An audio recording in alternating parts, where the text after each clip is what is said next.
তার যে আত্মত্যাগ এবং দায়িত্বনিষ্ঠা এবং সর্বোপরি তার শাহাদাতের ফলশ্রুতিতে আমাদের স্বাধীনতা সংগ্রাম যেভাবে বেগবান হয়েছে, এগুলো সবকিছু যদি আমরা একসাথে বিবেচনা করি তাহলে আমাদের ইতিহাসে আসলে তার কোনো জুড়ি নেই। রাজশাহী বিশ্ববিদ্যালয়ের আসলে দীর্ঘদিনের চাওয়া ছিল যে আজকে দিনটি এটা জাতীয়ভাবে উদযাপিত হবে এবং সকল বিশ্ববিদ্যালয় এবং রাষ্ট্রের সকল শিক্ষা প্রতিষ্ঠান এই দিনটি উদযাপন করবে। এটা আমরা বিভিন্ন সময়ে আমরা বলেছি এবং আমরা অনুরোধ করেছি, আমরা দাবিও জানিয়েছি। এখন পর্যন্ত তো আপনারা দেখতেই পাচ্ছেন যে এইটা কতখানি ফলপ্রসূ হবে বলে আমরা মনে করছিলাম, সেটা হয়নি।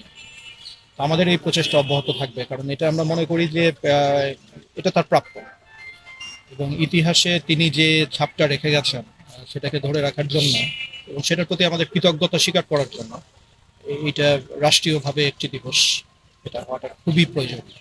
তো আমরা মনে করি যে এখন যে নতুন সরকার দায়িত্ব গ্রহণ করলেন আর কি, তারা এই বিষয়টা বিশেষভাবে বিবেচনা করবেন এবং অতি দ্রুতই এটা একটা জাতীয় দিবসের, জাতীয় পর্যায়ের একটা দিনের মর্যাদা লাভ করবে।